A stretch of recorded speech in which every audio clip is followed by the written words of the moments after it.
उज्जैन वालों की आज अपने इस अत्यंत आत्मीय कार्यक्रम में, इसमें राजनीतिक, सामाजिक और प्रशासनिक हमारे सारे मित्र शामिल हुए हैं। हमारे बीच में उपस्थित हमारे इस जिले के प्रभारी मंत्री और वित्त मंत्री मध्य प्रदेश सरकार के आदरणीय श्री जगदीश देवड़ा जी, हमारे उच्च शिक्षा मंत्री जिनकी विधानसभा क्षेत्र में ये प्रशासनिक संकुल बना है, आदरणीय श्री मोहन यादव जी, हमारे लोकप्रिय, यशस्वी और वजनदार सांसद आदरणीय अनिल फिरोजिया जी, थोड़ा वजन कम करवा के रहूंगा तुम्हारा, हमारे वरिष्ठ नेता, लोकप्रिय नेता, पूर्व मंत्री, विधायक आदरणीय पारस जैन जी, और हम सबको बनाने वाले हमारे नेता आदरणीय श्रीमान सत्यनारायण जटिया जी, महिदपुर के लोकप्रिय विधायक, पार्टी के प्रदेश उपाध्यक्ष भाई बहादुर सिंह चौहान जी, हमारे यहां पर उपस्थित पूर्व सांसद आदरणीय श्री चिंतामणि मालवीय जी। अब ऐसे तो नीचे सब विशेष ही बैठे हैं, रूप जी हमारे इतने पुराने नेता हैं, जगदीश जी हों, चाहे प्रजापति जी हों, हमारे सभी साथी, क्योंकि सब बराबर हैं, सबका नाम लिया जाना संभव नहीं है। हमारे कमिश्नर संदीप जी, कलेक्टर आशीष, हमारे आईजी सिंह साहब, आज तो आपका ही कार्यक्रम है, इसलिए मैं इनका मंच पर होना चाहिए, अपने प्रशासनिक संकुल का कार्यक्रम है। यहाँ उपस्थित सभी आदरणीय वरिष्ठगण और मेरे अधिकारी कर्मचारी मित्रों, आज देखा प्रशासनिक संकुल बहुत अच्छा बना है, पीआईयू ने अच्छा बनाया है, देख के प्रसन्नता हुई, लेकिन अभी अंदर थोड़ा सूना सूना है, क्योंकि फर्नीचर अभी पर्याप्त नहीं है। तो कलेक्टर कह रहे थे हम जुगाड़ कर लेंगे साहब, पुरानी लगा लेंगे, तो पुराना जरूर उपयोग करें, लेकिन जितना जरूरी नया उसका बजट मुझे बता दें, एस्टीमेट मुझे बता दें, तो उतना मैं स्वीकृत कर दूंगा, ताकि हमारे अधिकारी, हमारे कर्मचारी सुविधाजनक माहौल में बैठ के जनता की बेहतर सेवा कर सके। प्रिय मित्रों, विधायिका हो, कार्यपालिका हो, न्यायपालिका हो, सबके अलग अलग दायित्व संविधान में बटे हुए हैं। इसलिए मैं मानता हूं कि राजनीतिक नेतृत्व, जनप्रतिनिधि तो महत्वपूर्ण है ही, लेकिन सरकार की नीतियां और कार्यक्रम को नीचे जनता तक ले जाने वाले हमारे अधिकारी और कर्मचारी भी अत्यंत महत्वपूर्ण हैं, और उनके माध्यम से ही सरकार अपनी योजनाओं को लागू करने का काम करती है। अब ये प्रशासनिक संकुल बहुत अच्छा बन गया, लेकिन इसकी आत्मा है जनता के काम कैसे बेहतर हों, और इसलिए अच्छे भवन के साथ साथ हम सबके मन में और अच्छा कैसे कर सकते हैं लोगों की सेवा के लिए। यहाँ जो आए और जिसका जायज काम है वो निराश होके ना जाए, अपनी सफलता इसी में है कि वो हमें दुआएं देते हुए जाए, यहाँ से आनंद और प्रसन्नता पूर्वक निकले। और कई काम हम लोगों ने तय किया है कि हम ऐसे करें कि जिसके लिए जनता को आने नहीं पड़े। अब मोबाइल पे हम कई तरह की सेवाएं रेवेन्यू की देने का काम कर रहे हैं। आज उनके विस्तार में मैं नहीं जा रहा, समय की सीमा है, क्योंकि आज हमारे सौभाग्य से राष्ट्रपति जी महाकाल महाराज की नगरी में पधारे हुए हैं। लेकिन जितनी सेवाएं, देखिए अलग अलग हमने गुड गवर्नेंस के लिए जो प्रयास किए, सीएम हेल्पलाइन, लोक सेवा केंद्र, समाधान ऑनलाइन, समाधान एक दिन में, कई रेवेन्यू की सेवाएं हम आजकल मोबाइल पर देते हैं। ये सारी की सारी एक्सरसाइज हमारी जनता को दिक्कत और परेशानी ना हो, क्योंकि मैं हूं, मेरे मंत्री साथी हो, जनप्रतिनिधि हो या सरकारी अधिकारी हो, एक बात साफ है, हम सब अगर हैं तो जनता की बेहतर सेवा के लिए हम हैं। हम सब, इंक्लूडिंग मुख्यमंत्री। मुख्यमंत्री काय के लिए? मुख्यमंत्री लोगों की बेहतरी के लिए, सेवा के लिए है। और इसलिए मैं कोशिश करता हूं कि मैं चैन से ना बैठ पाऊं। आजकल पता नहीं, कुछ लोगों को शिकायत हो सकती है, लेकिन मैं अधिकारियों को सवेरे 6:30 बजे जगा देता हूं। सवेरे 6:30 बजे मेरी पहली बैठक हो जाती है। ये कोई नाटक और कर्मकांड नहीं है, ये मन की तड़फ है कि मध्य प्रदेश की जनता की और बेहतर सेवा हम कैसे कर सकते हैं और अच्छी सेवा हम कैसे कर सकते हैं। सीएम हेल्पलाइन जैसे उपकरण भी अगर हमारे हैं तो वो इसीलिए हैं कि हम उनके माध्यम से लोग फोन करें और हम समस्या का समाधान करें। हम जानते हैं 2 प्रकार की समस्या होती है, एक तात्कालिक हल होने वाली, उसको तत्काल हल करना चाहिए, लेकिन दूसरा किसी ने कहा नई सड़क बना दो या बाकी कोई ऐसा काम कर दो जिसके लिए बजट की उपलब्धता नहीं है, तो उसमें निश्चित तौर पर समय लगता है। लेकिन ये पूरी की पूरी एक्सरसाइज हमने इसीलिए की क्योंकि हमने तो आपको पता है मध्य प्रदेश में public service delivery guarantee act बनाया कि निश्चित समय में अगर हमने सेवा नहीं दी तो जिम्मेदार अधिकारी पर जुर्माना लगेगा और वो जुर्माना हर्जाने के रूप में जनता के व्यक्ति को दिया जाएगा। ये सारी एक्सरसाइज इसलिए कि हम जनता को बेहतर सर्विस दे सकें। मुझे गर्व है कि मध्य प्रदेश तेजी से आगे बढ़ रहा है, तेजी से आगे बढ़ रहा है, और मध्य प्रदेश को तेजी से आगे बढ़ाने में हमारे कर्मचारी अधिकारी मित्रों का भी बराबर योगदान है। मैं उनके योगदान को अस्वीकार नहीं करता। आप में से शायद कई को यह पता नहीं होगा, इस साल करंट प्राइजेज पे मध्य प्रदेश की ग्रोथ रेट है 19.7%, हिंदुस्तान में नंबर 1। आपको मैं ये भी बताना चाहता हूं कि भारत की जीडीपी में मध्य प्रदेश का हिस्सा पहले 3.6% था, अब बढ़ के 4.6% हो गया है। मुझे ये बताते हुए भी प्रसन्नता है कि जो प्रयत्न पिछले दिनों हुए हैं उसके कारण पर कैपिटा इनकम जो मध्य प्रदेश की कभी 2005-6 के दशक में 2005-6 के आसपास 13-14 हजार रुपया थी, वो बढ़ के अब 1,23,000 रुपया पर कैपिटा हो गई है पर ईयर। अभी शिक्षा के क्षेत्र में आपने देखा होगा मध्य प्रदेश का नंबर जो एनएएस का सर्वे होता है कभी 17वां नंबर था, अब हमारा नंबर हो गया है 5। हम 5वें नंबर पे आ गए और बहुत जल्दी हम नंबर 1 और 2 की कतार में होंगे। कई मामलों में स्वच्छता जैसे देखिए, हम लोग अगर देखें स्वामित्व योजना में हिंदुस्तान में हम नंबर 1 हैं, स्ट्रीट वेंडर योजना में हम नंबर 1 हैं, प्रधानमंत्री आवास योजना के क्रियान्वयन में मध्य प्रदेश नंबर 1 है। ऐसी एक नहीं दर्जनों योजनाएं हैं भारत सरकार की जिसमें मध्य प्रदेश नंबर 1 पर आज है और बेहतर परफॉर्म कर रहा है। जिन सेवाओं में हम बेहतर परफॉर्म कर रहे हैं उनके लिए मैं आप सबको बधाई देता हूं। आप सबको बधाई के साथ साथ धन्यवाद भी देता हूं। लेकिन कई जगह और बेहतर काम करने की जरूरत है, वो भी हम करने का प्रयास करेंगे। इस प्रशासनिक संकुल के कारण उज्जैन जिले की जनता को एक स्थान पर सारे रेवेन्यू के अधिकारी मिलेंगे, एक स्थान पर।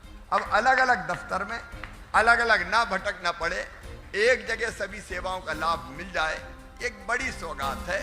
और अंत में तो हम यही कोशिश करेंगे कि संकुल आना ना पड़े, घर बैठे सेवाएं मिल जाए। इस अवसर पर हम सबके मन में ये आया कि जो पुरानी बिल्डिंग है कोठी पुराने समय की, इसको तो हेरिटेज बिल्डिंग के रूप में हम लोग विकसित करेंगे बना के। ये हमारी ऐतिहासिक बिल्डिंग है हेरिटेज बिल्डिंग के रूप में। और नया संकुल जो बना है इसका नाम, क्योंकि उज्जैन की पहचान वैसे तो अनेकों महापुरुषों से है, महाकाल महाराज की कृपा हम पर बरसती है। भगवान श्री कृष्ण ने यहाँ शिक्षा ग्रहण की, सवेरे में कह रहा था ये भक्ति, ज्ञान, कर्म, शिक्षा, संस्कार, सेवा, त्याग, वैराग्य, इन सब की भूमि है उज्जैनी। लेकिन सम्राट विक्रमादित्य सचमुच में अद्भुत है, उनके नाम से विक्रम संवत चलता है और इसलिए इस प्रशासनिक संकुल का नाम सम्राट विक्रमादित्य प्रशासनिक संकुल रखा जाएगा। और न्याय के प्रतीक थे, बेहतर न्याय भी हम दे पाए।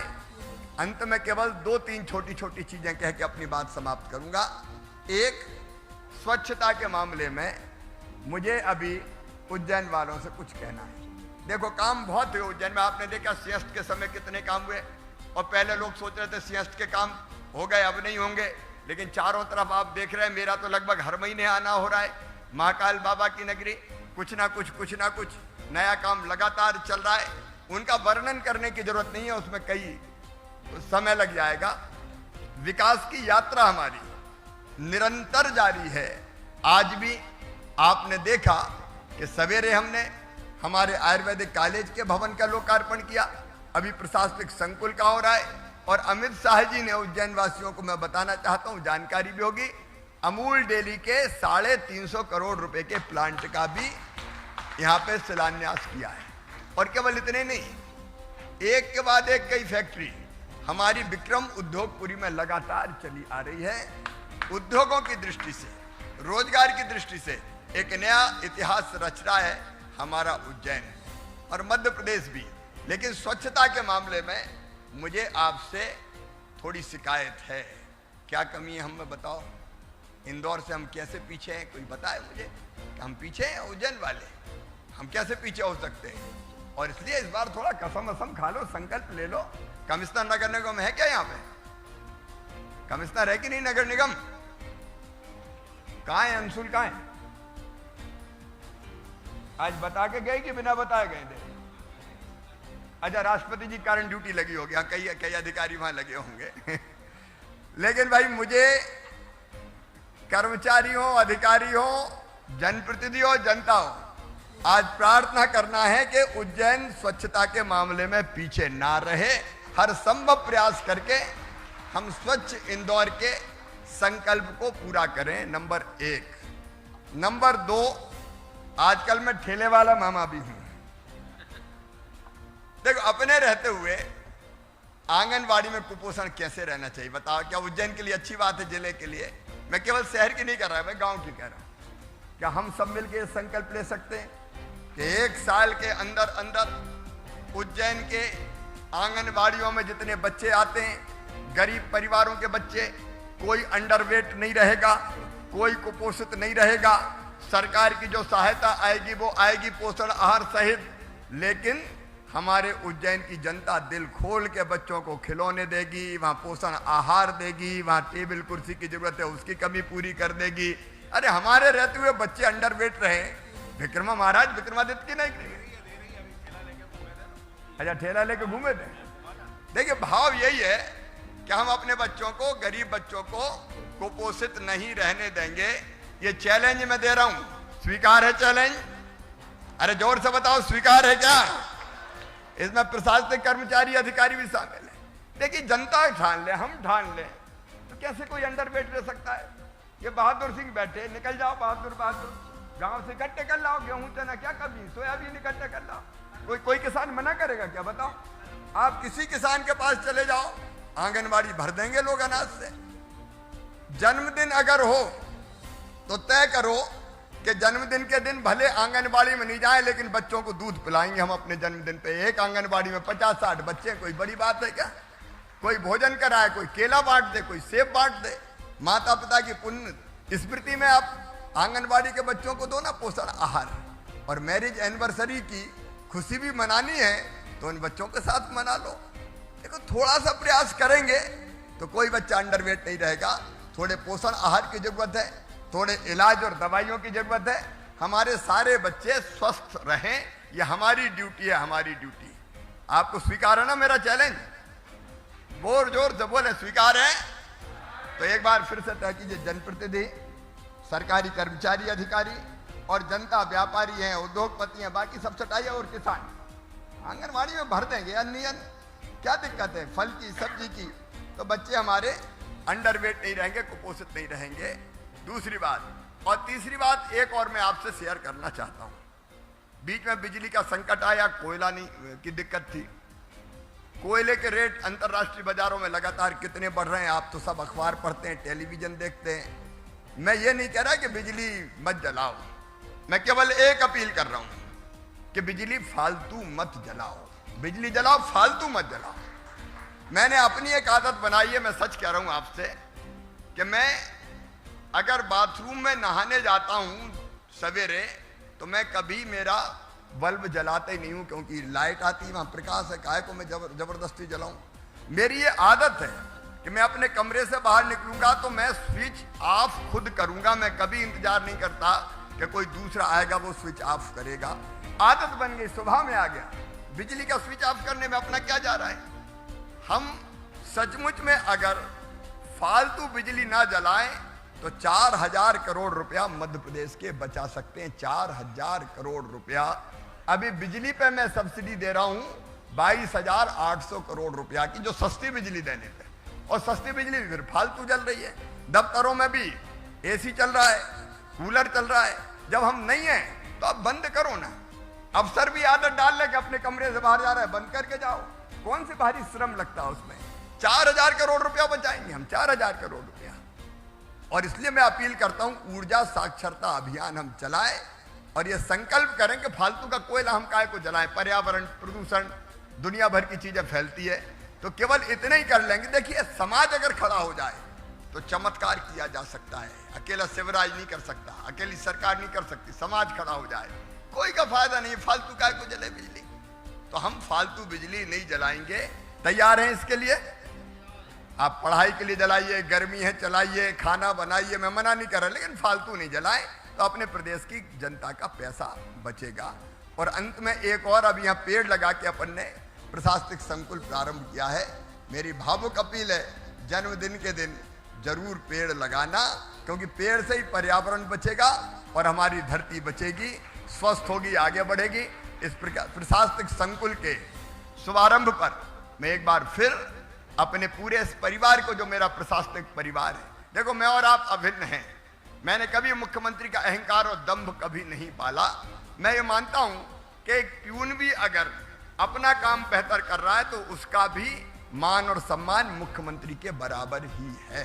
हम सब जनता के लिए आखिर काम करते हैं कि स्वस्थ भावना से बेहतर सेवा अपने प्रदेश की, अपने देश की, अपनी जनता की करते हुए आप आगे बढ़े।